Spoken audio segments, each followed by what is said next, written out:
Olá, neste terceiro vídeo vamos prosseguir o assunto de clareza na escrita usando pontuação, abordando os casos específicos do uso de vírgula que não dependem da estrutura SVC. Vamos lá? São 5 regras básicas. A primeira delas diz respeito ao uso de vírgula após a conjunção e para marcar intercalações. A segunda regra também é com relação à conjunção e, unindo orações com sujeitos diferentes a fim de evitar ambiguidade. A terceira regra diz respeito à separação de itens de uma mesma categoria. A quarta regra é assinalar a ausência de verbo. E a quinta regra diz respeito ao uso de vírgula com a expressão etc. Vamos agora detalhar cada uma dessas regras.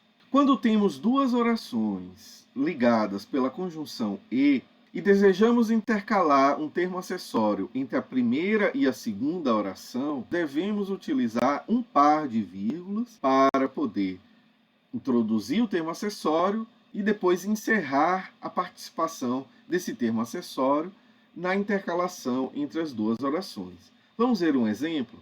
Alguns aguardavam na sala e, quando a porta se abriu, a surpresa foi geral.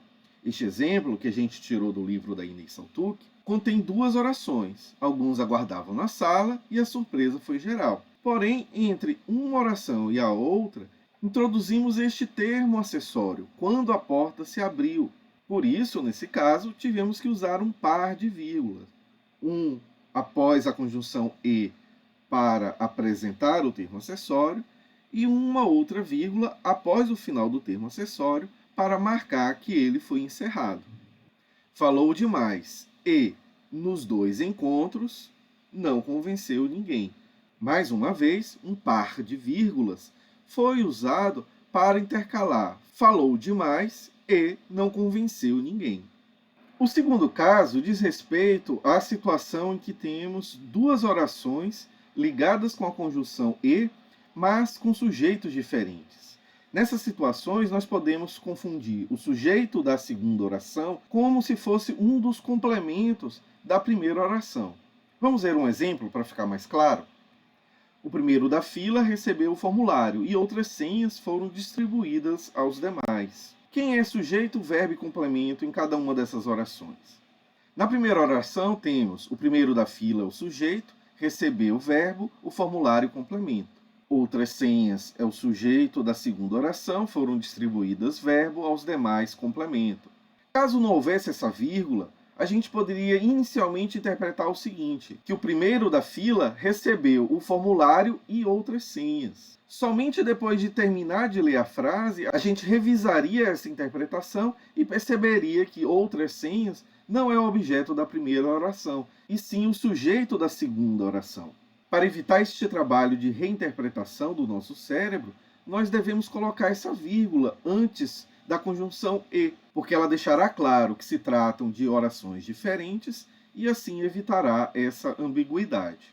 Quando temos uma relação de itens de uma mesma categoria, nós devemos usar vírgulas também para separar cada um deles. Vamos ver alguns exemplos? Estamos em Pernambuco, Minas Gerais, Espírito Santo, Mato Grosso do Sul, Acre e Sergipe. Como cada um desses termos tem a mesma função sintática, separamos cada um deles por vírgulas.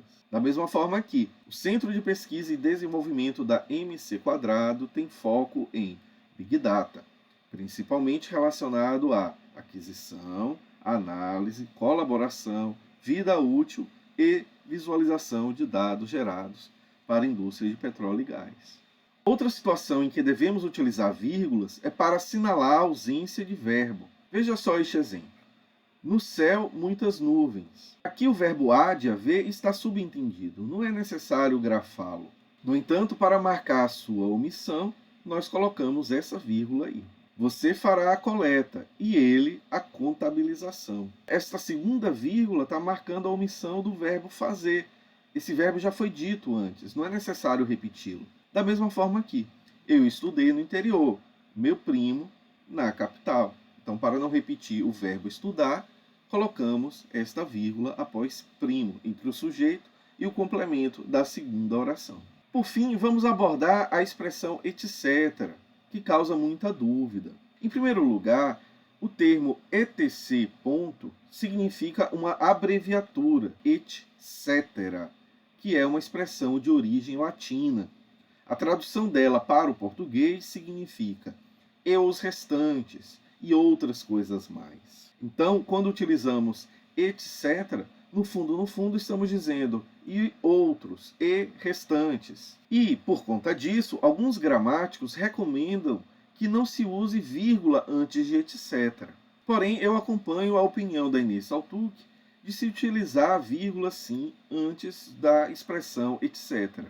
Vamos ver alguns exemplos? A Neurotech usa sua competência interna para promover projetos de pesquisa, desenvolvimento e inovação ao FINEP, ao CNPq, à FACEP, etc. Ou seja, e outras agências de financiamento. Vamos ver um outro exemplo?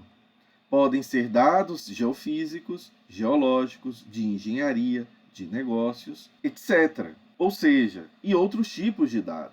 Antes de encerrar esta aula, eu peço que você pause o vídeo. Leia cada uma dessas frases. Vejam como a mesma frase pode ter sentidos diferentes a depender se usamos ou não a vírgula, ou a depender de onde posicionamos essa vírgula na frase. Leia cada uma dessas frases com atenção e perceba a diferença entre elas. No próximo vídeo, nós vamos abordar outros sinais de pontuação, o ponto e vírgula, dois pontos, reticências e aspas. Até lá!